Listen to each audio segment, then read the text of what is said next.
क्या आपने कभी सोचा है आज़ादी की कीमत क्या थी? जो आज हम इतनी सहज लगती है वो कभी एक सपना हुआ करती थी। एक ऐसा सपना जिसे देखने वाले को जंजीरों में जकड़ दिया जाता था और जो आवाज उठाते थे उन्हें तारों से ढकी जालों के अंदर दफन कर दिया जाता था। दोस्तों, आज हम आज़ादी का जश्न मनाते हैं तो अक्सर भूल जाते हैं कि इसके पीछे कितनी चीखें दबी पड़ी है, कितने सपनों को कुचल दिया गया है और कितने नौजवानों ने अपनी जिंदगी की शहादत दी है। आज मैं आपको लेकर आया हूं कोलकाता के अलीपुर जेल म्यूजियम में। यह सिर्फ एक जेल नहीं बल्कि एक वो स्थान है जहां हर ईंट, हर जंजीर और हर ताले में एक हमें हमारे स्वतंत्र सेनानी की कहानी याद आती है। जेल के अंदर का एंट्रेंस के बाद का एक पोर्शन जहाँ बड़े बड़े वीरों ने की गाथा यहाँ दी हुई है, इसमें दिनेश गुप्ता और जाने कितने गण्यमान्य व्यक्ति हैं जिन्होंने अपनी शहादत दी। दिनेश गुप्ता जी के बारे में लिखा गया है जिन्होंने इस जगह पे इनको फांसी दी गई थी 1857 में। पुराने जमाने में फांसी की तरीका पेड़ों पे लटका के दिया जाता था, जो बहुत क्रूरता की तरह से, देखिए लिखा हुआ है ट्रीज एट गैलोज से पूरा डिटेल आपको लिखा हुआ है जो आप पढ़ भी सकते हैं। पेड़ों पे झुला दिया जाता था।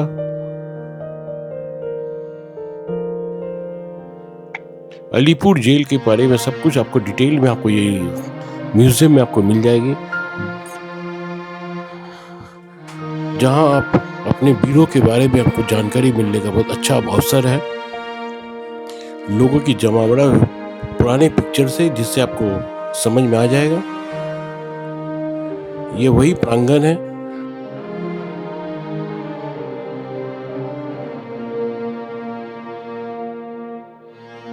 जो हमारे देश के वीरों को यहाँ फांसी दी गई थी।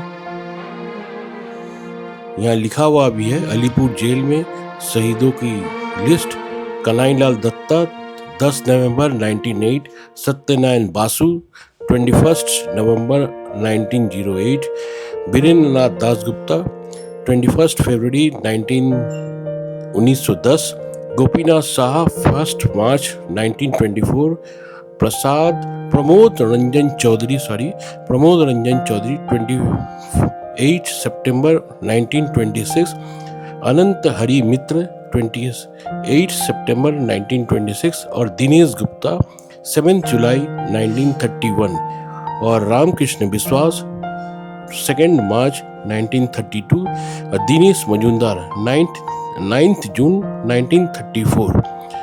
ये सब लिस्ट है जिन वीरों को यहाँ फांसी की मंच पे चढ़ा दिया गया था। डेट वाइज यहाँ पूरे डिटेल में लिखा हुआ है। ये सब पढ़ने के बाद रूह पूरा कांप जाती है कि किस तरह अंग्रेजों को अत्याचार से और अपनी आज़ादी के लिए उन्होंने अपने जीवन का न्यौछावर किया। यहाँ आने से अलग आपको वाइब्स मिलेगी।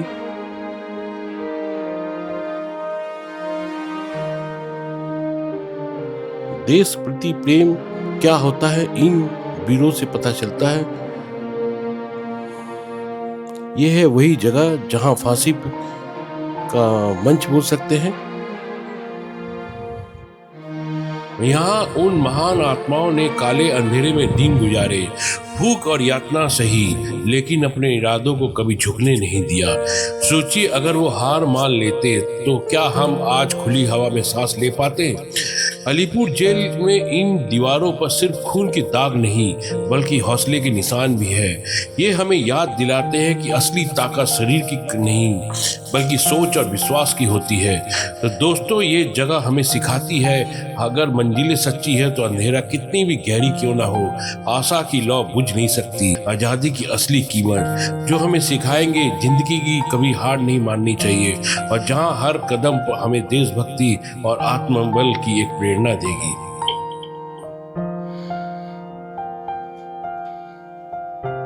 पूरा का पूरा एक एरिया है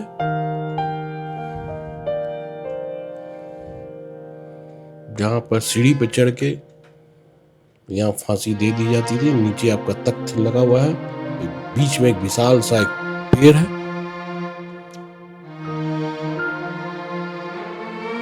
एक अच्छा इनिशिएटिव है एक अलीपुर म्यूजियम को, जिससे हिस्ट्री हम लोग को भी, इस जनरेशन को पता चले जो उस दौरान क्या क्या हुआ।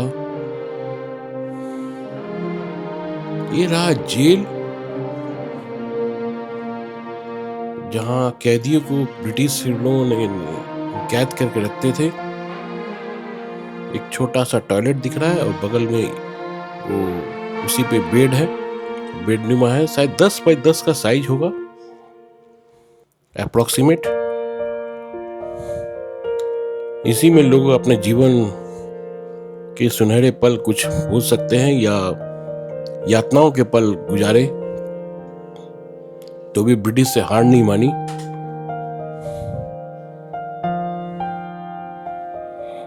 आज भी यहाँ निशान पूरे मिलेंगे आपको। ये है दिनेश गुप्ता जी का 1911 से 1931। राइटर्स बिल्डिंग उन्होंने अटैक किया था। Inspector general lieutenant colonel NS Simpson, उसी की एसिनेशन की वजह से उनको फांसी दे दी गई थी।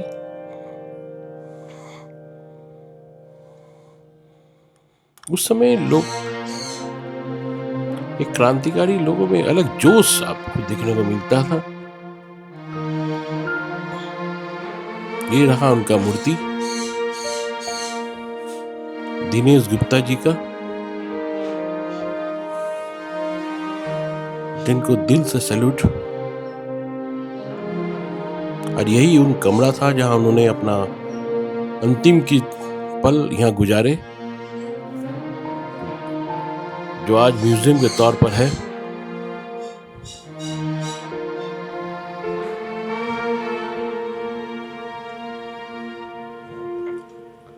लगातार एक के बाद एक जेल का नुमा बना हुआ है। इसमें थोड़ा बड़ा कमरा ही है आपका। इसमें लगभग 2 व्यक्तियों के रहने के लायक है। 2 साइड 2 बेड बनी, या बोल सकते ईंटों की बनी हुई बेड है। तकिया रूपी एक सीमेंट का ही थोड़ा ऊंचा किया हुआ है।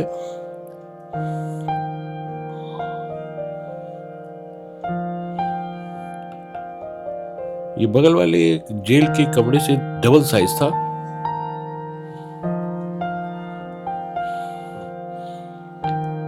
ये आपको सामने देख रहा है, ये नेहरू सेल है, जहां नेहरू जी को कैद करके रखा गया था। बिधान चंद्र राय, चित्तरंजन दास, चित्तरंजन मोहन सेनगुप्ता, ये चारों अपने गण्यमान्य व्यक्ति को इसी जगह पे कैद करके रखा गया था। तो इसी कैंपस में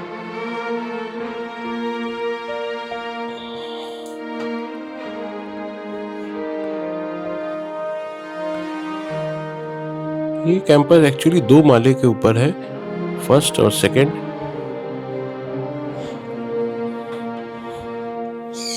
चारों तरफ ग्रीनरी फैली हुई है ताकि लोगों को अट्रैक्टिव भी लगे।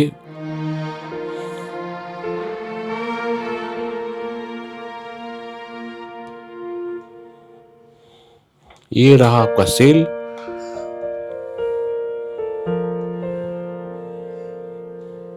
जहां इन नेहरू जी और साथ साथ उनके 3-4 और साथियों को रहा, ने अपना जीवन यहाँ कुछ पल के लिए बिताया।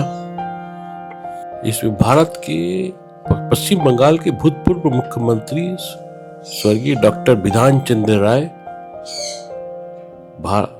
जो स्वतंत्रता संग्रामी थे, ये कक्ष में 5 सितंबर 1930 से 16 जनवरी 1931 तक इसी जेल में रहे।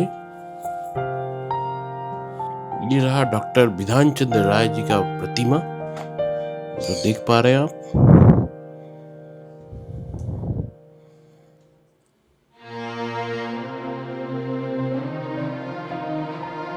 डॉक्टर बिधान चंद्र राय, डॉक्टर राधा कृष्णन जी और पंडित जी, नेहरू जी अपने, और पद्मिनी जी नायडू, सबका एक साथ पिक्चर में आप देख पा रहे हैं, जो मेमोरी के तौर पर यहाँ रखा गया है।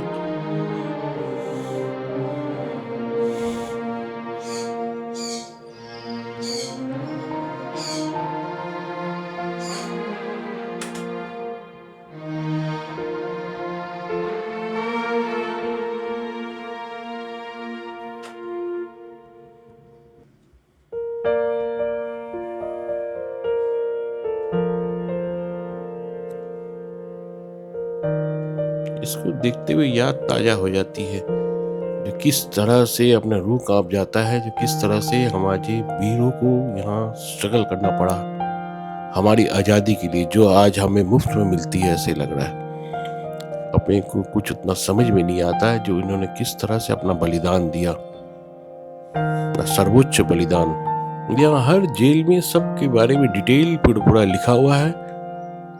आप यहाँ जरूर आए, अगर हिस्ट्री लवर है तो हम, और देश प्रेम है तो कलकत्ता आए तो एक बार जरूर यहाँ इस जगह विजिट करें, आपको बहुत अच्छा लगेगा, मुझे यकीन है। हिस्ट्री को यहाँ बहुत संजो के रखा गया है।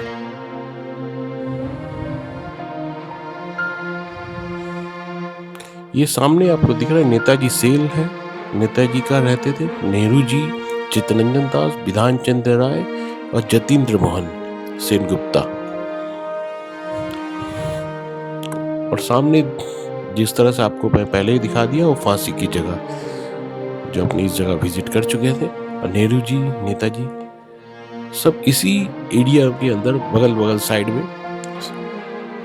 ये रहा आपका नेहरू जी का cell.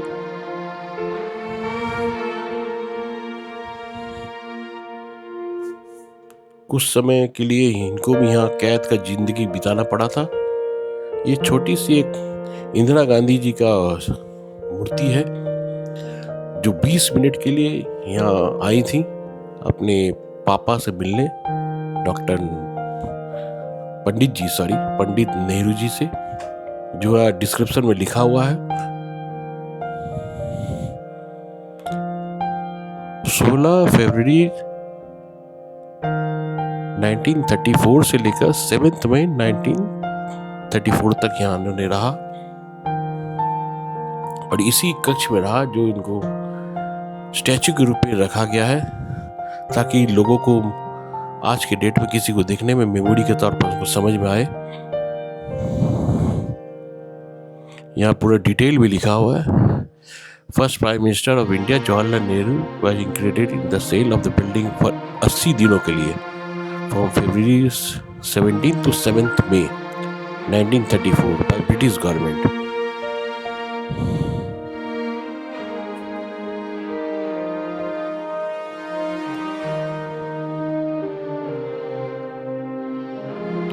Living conditions pattern in a small into cell and bare necessities such as lantern, pen, paper और basic bed linen इनको दिया गया था अपना दिनचर्या गुजारने के लिए।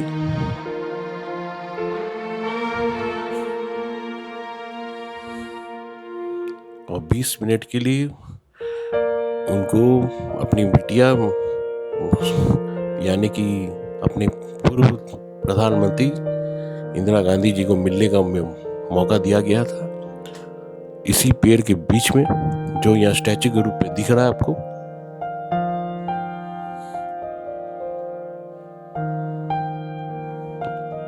ये रहा आपका फोटो, नेहरू जी और इंदिरा गांधी जी।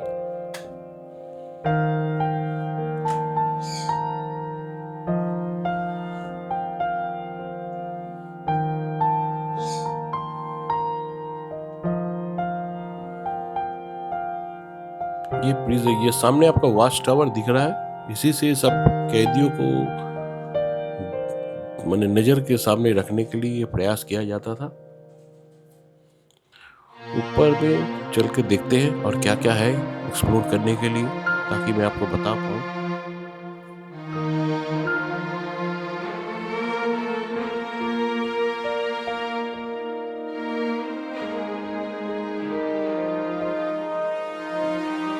ये वॉच टावर था पहले, जो आज एक म्यूजियम के तौर पे इसको भी कर दिया गया है। ये आर्ट फॉर्म में इसको तब्दील कर दिया गया है कि किस तरह से कैदियों को यहाँ रखा जाता था और उनसे काम लिया जाता था।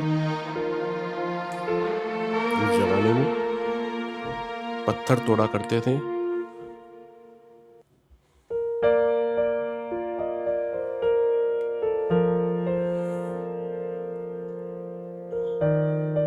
कुल मिला के बोल सकते हैं हिस्ट्री को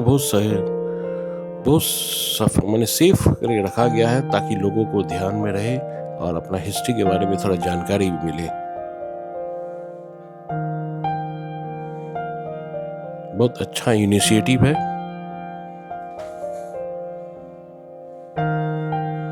हिस्ट्री में मैंने बहुत पढ़ा भी था, किंतु आज रूबरू होने का मौका मिला।